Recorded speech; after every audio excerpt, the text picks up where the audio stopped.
Candace Owens, black female conservative, had the opportunity to testify before Congress this week. And let me just say that the Democrats tried to take her words out of context, words that she said while overseas at an event. They tried to take them out of context. Let me also say that Candace Owens put the Democrats in their place, period. She put them in their place, and if you see the looks on their face, if you saw it, they didn't know what to do. They didn't know how to handle her. They tried to discredit her, disparage her, to take her words out of context. Bravo to Candace Owens for taking on the Democrats in Congress. Let me just say something. Black female conservatives, even male conservatives that are black, are a serious threat to Democrats. Why is that? Why do they go after Candace Owens the way they do, or myself and others who are conservatives? Because they don't want the message of personal responsibility, freedom, liberty, lower taxes, better education. They don't want that message to resonate in the black community, because the Democrats' message is victimization and that you need special treatment because of your skin color. That's all they got. That's all they have to run on. So to have a Deneen Borelli, a Candace Owens, or anyone else that talks about pro-growth opportunities or you can do it opportunities or anything about smaller government, the Democrats can't have that happen. Let me just say this. There's a reason why black conservatives are silent in some cases. There's a reason. Because of antics like this, what they did to Candace Owens in Congress, black conservatives are in some cases afraid to be vocal about what they really think because they'll get harshly criticized by people that are closest to them, their friends, their family, their co-workers. So it's like, why bother? It's too much of a hassle. It's too hard. Why bother? So anyone who steps out and pushes back on the narratives and the lies from the Democrats, I applaud them, no matter who they are. We need more of that. And if you happen to be a black conservative, stand up and speak out.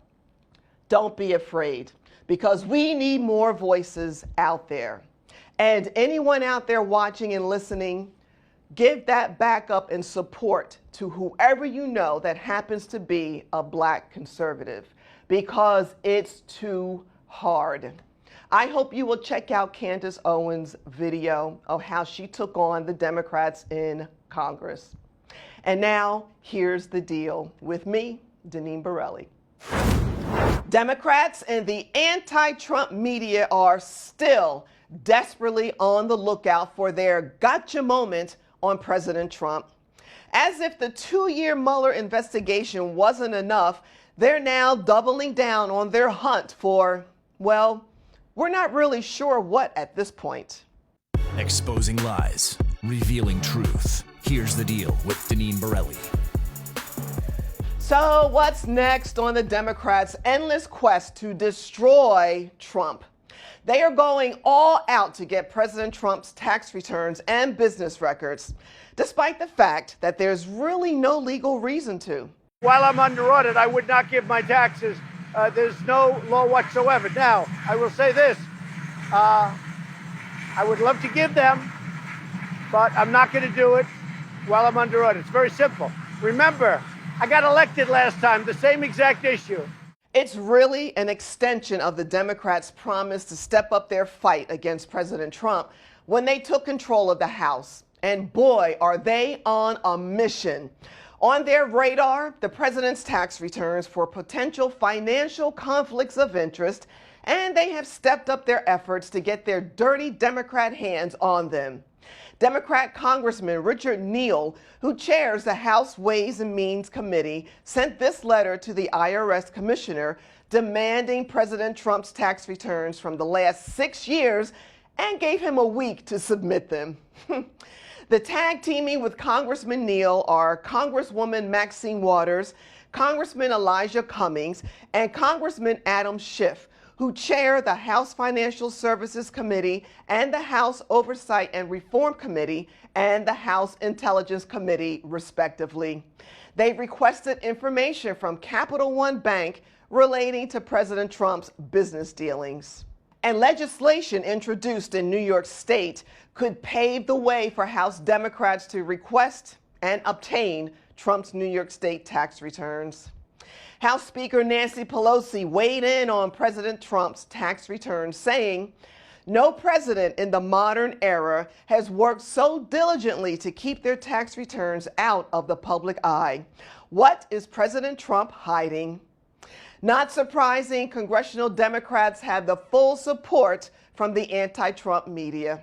What message for taxpayers will President Trump have on April 15th? I hope you get away with as much in your tax returns as I get away with in mine. House Democrats are also playing detective over all things President Trump. You thought the whole special counsel Robert Mueller investigation of Trump-Russia collusion was put to bed? Or that Attorney General William Barr's 4-page key findings of the investigation would be enough? Silly you. Barr testified at a House Appropriations Subcommittee hearing to discuss his 2020 spending request for the Department of Justice. But of course, House Democrats had other plans. They planned to hammer Barr over the Mueller report during his testimony. Other plans indeed. Check out what Appropriations Committee Chair Representative Nita Lowey had to say. Before getting into your budget request, I want to address a serious oversight matter, your unacceptable handling of Special Counsel Robert Mueller's report. All we have is your 4-page summary, which seems to cherry-pick from the report to draw the most favorable conclusion possible for the president. Here's the deal. Democrats had painted themselves into a corner. They put so much political capital into the narratives of Russia collusion, but they came up empty. Simply put, Democrats struck out big time and are now lost in the left-wing political desert. Without a plan or a message, Democrats are resorting to a desperate effort to distract Americans from their hugely bad bets.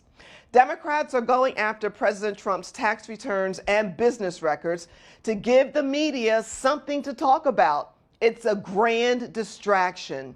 And naturally, the anti-Trump media will chase anything negative about the president like cats chasing a laser light. The good news is, denying reality is a losing game. Democrats and their left-wing pals in the media are in effect destroying themselves by trying to destroy President Trump. The 2020 presidential race will be about President Trump's accomplishments and the failures of Democrats and the anti-Trump media to honestly deal with the challenges facing Americans. I'm Deneen Borelli with Blaze TV.